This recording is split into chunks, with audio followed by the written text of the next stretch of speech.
Magandang umaga mga bata!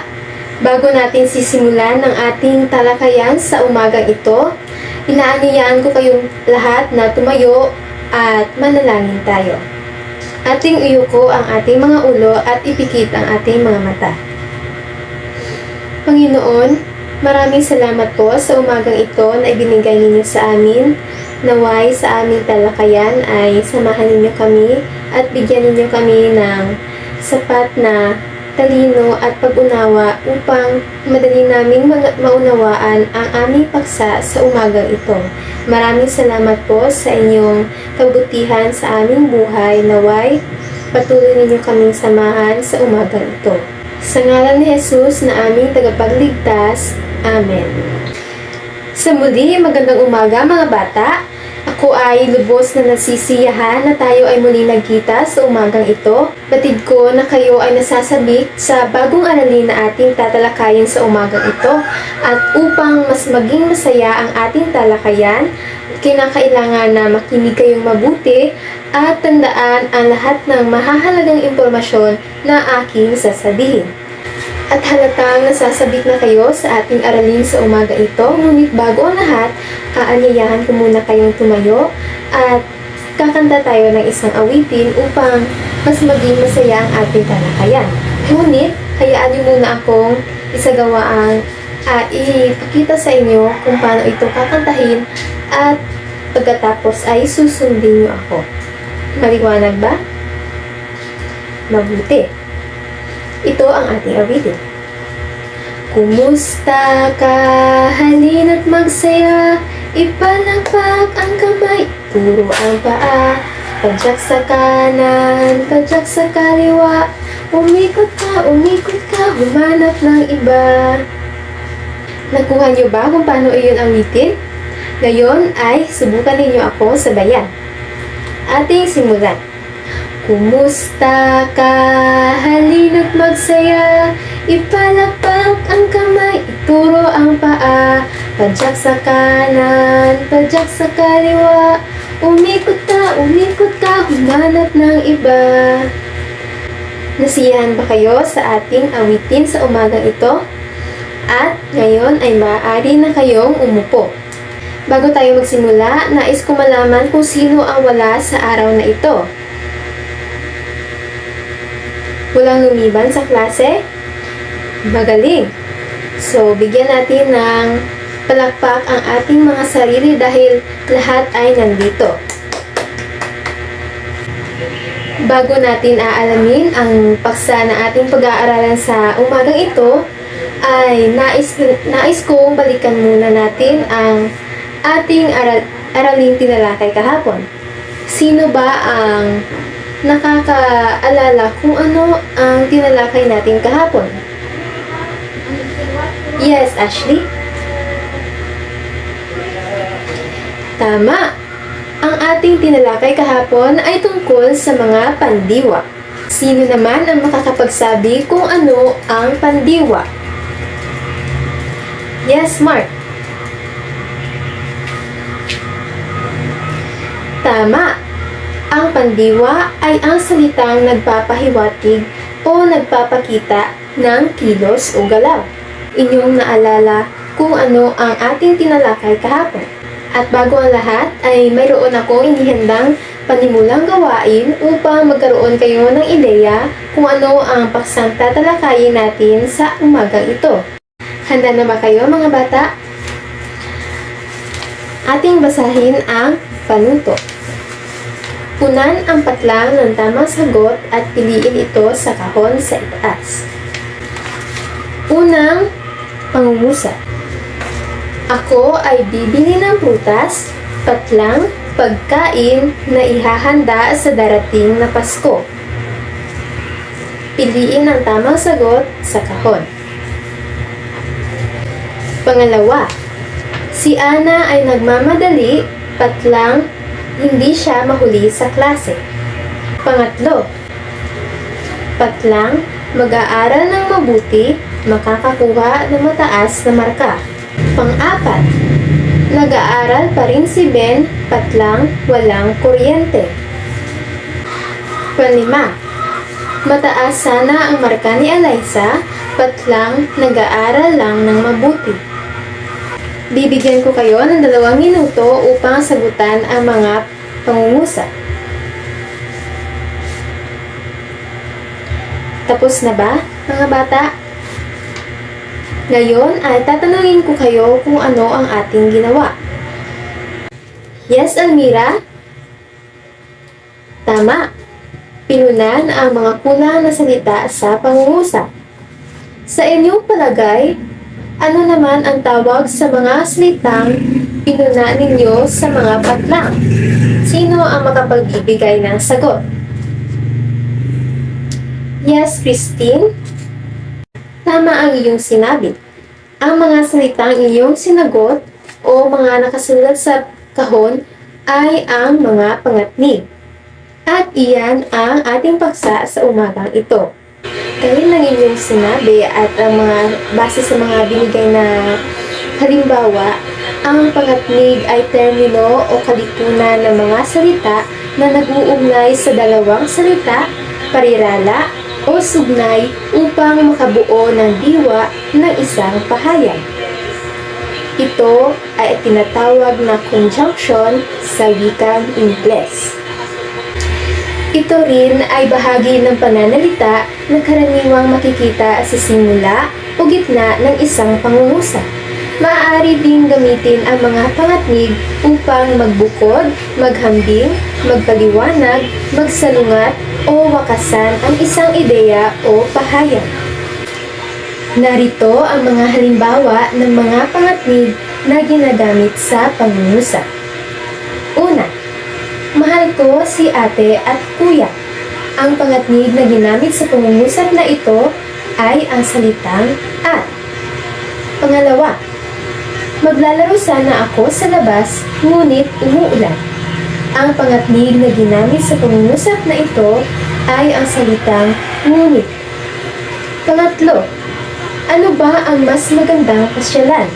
Bundok o dagat? Ang pangatnig sa pangungusap na ito ay o. Pang-4, gusto kong maging magalang pero di ko magawa. Ang pangatnig na ginamit sa pangungusap na ito ay ang salitang pero. Pang-5, bibigyan kita ng pagkain kung bibigyan mo ako ng laruan. Ang salitang pangatnig na ginamit sa pangungusap na ito ay kung. Ngayon naman, ating tatalakayin ang mga uri ng pangatnig. Mayroong 10 uri ang pangatnig. Una ay ang panlinaw. Pangalawa ay ang panubali. Pangatlo ang paninsay. Pang-4 ang pamukod. Pang-5 ang pananhi. Pang-6 ay panapos. Pang-7 ay ang panimbang. Pang-8 ay ang pamanggit. Pang-9 ang panulad. At pang-10 ang pantulong. Ngayon ay tatalakayin natin ang unang uri ng pangatnig na ang panlinaw. Ang pangatnig na panlinaw ay ginagamit upang ipaliwanag ang isang bahagi o kabuuan ng isang banggit. Ginagamitan ito ng mga salitang kung, kaya, kung gayon, o kaya. Ang mga sumusunod ay halimbawa ng pangatnig na panlinaw na ginagamit sa pangungusap. Una, nagkasundo kami kung kaya ang aming mga alitan ay nawala na. Ang pangatnig na ginamit sa pangungusap na ito ay kung kaya, dahil nagbibigay ito ng paliwanag sa unang pahayag. Pangalawa, nagsumikap sa pag-aaral si Juan kaya nakapagtapos siya sa kolehiyo. Ang pangatnig na ginamit dito ay ang salitang kaya. Pangatlo, tapos na ang klase. Kung gayon, ang mga bata ay pwede nang umuwi. Ang pangatnig na ginamit ay ang salitang kung gayon. Pang-4, nagpaalam na si Juan sa mga magulang ni Juana kung kaya silang dalawa ay namasyal sa lungsod. Ang pangatnig na ginamit sa pangungusap na ito ay ang salitang kung. ay ang salitang kung kaya. Ngayon, sino sa inyo ang makapagbibigay ng isang halimbawa ng pangungusap na gumagamit ng pangatnig na panlinaw? Yes, Leo?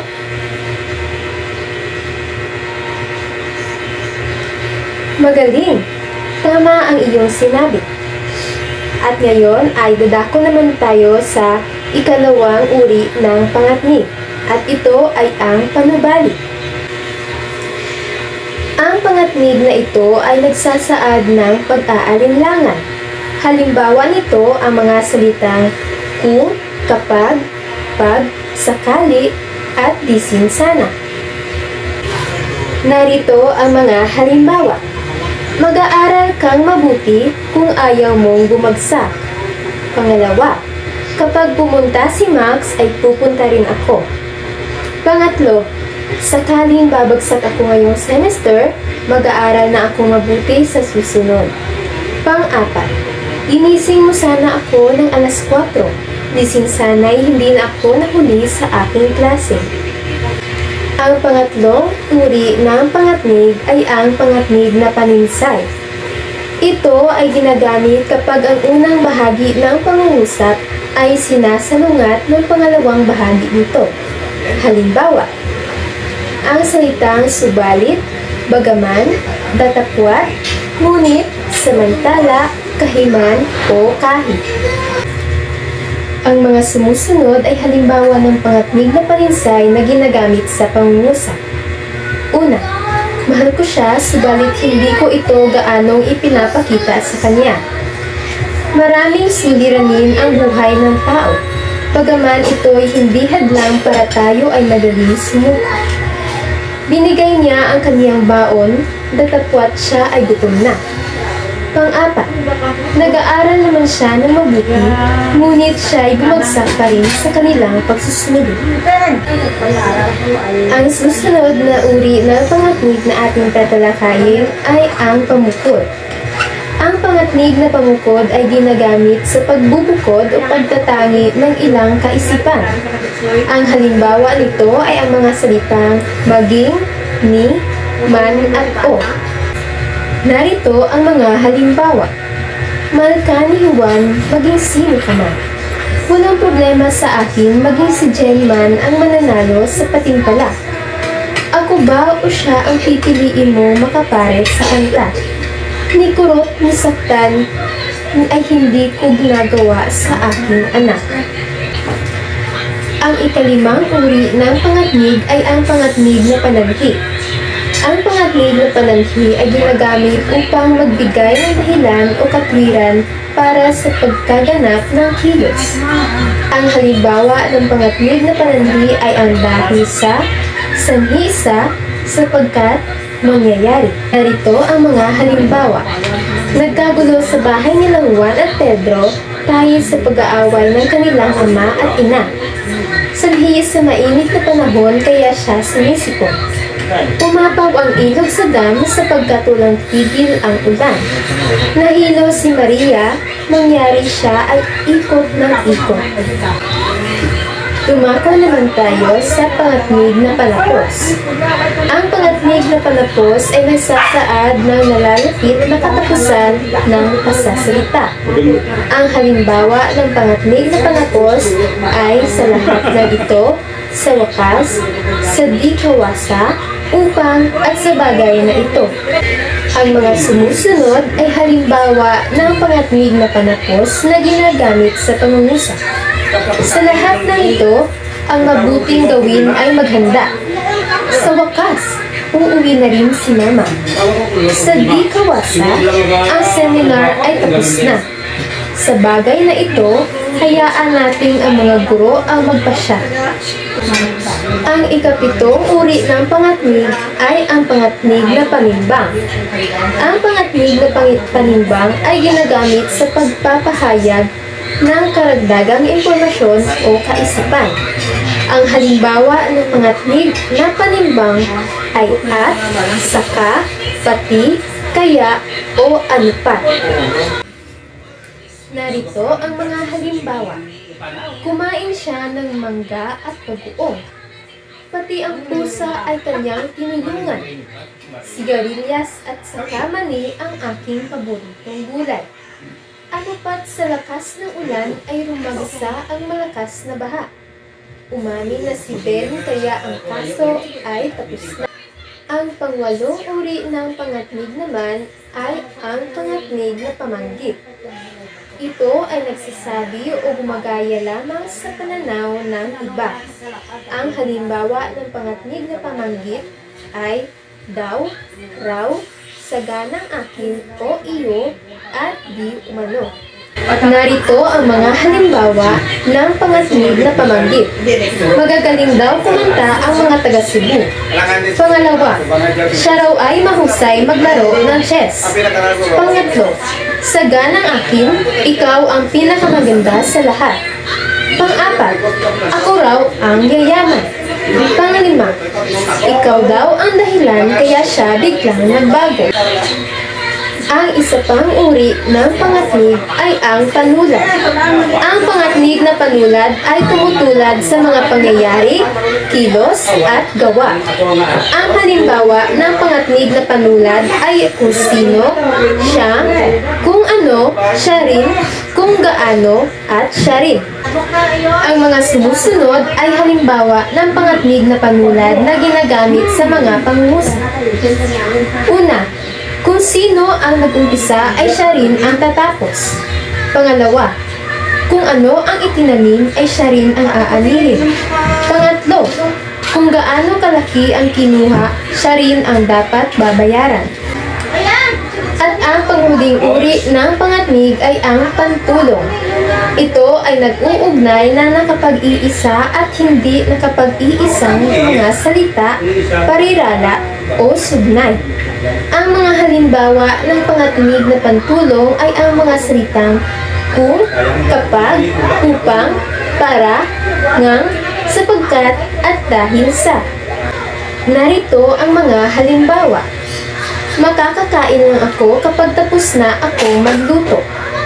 Kumain ng gulay upang buhay ay maging makulay. Nag-aaral siyang mabuti upang makakuha ng mataas na marka. Maglakad araw-araw para malayo sa sakit. Ako ay nakapagtapos ng pag-aaral sapagkat ako'y nag-aaral ng mabuti. Inyo bang naunawaan ang 10 uri ng pangatnig na ating tinalakay? Ngayon atin itong balikan. Ang unang uri ng pangatnig ay ang panlinaw. Pangalawa, ang panubali. Pangatlo, paninsay. Pang-apat, pamukod. Panglima, pananhi. Pang-anim, ang panapos. Pang-pito, ang panimbang. Pang-walo, pamanggit. Pang-siyam, panulad. At ang pansampo ay ang tama ang iyong sinabi, ito ang pantulong. Bilang pagbabalik-aral sa ating sinimulan, ano ang pangatnig? Yes, Bea? Magaling! Ang pangatnig o tinatawag na conjunction sa Ingles. Sino naman ang makapagdadagdag sa impormasyon iyon? Yes, Alfie. Magaling! Halatang nakikinig kayo sa ating talakayan. Mahalagang pag-aralan natin ang mga pangatnig dahil dito ninyo malalaman ang iba't ibang uri ng pangatnig na maaaring makatulong sa inyong pag-aaral kung paano gumawa ng pangungusap. Lagi ninyong tandaan at isaisip na ang pangatnig ay makakatulong sa paggawa ng kahit anong uri ng pangungusap.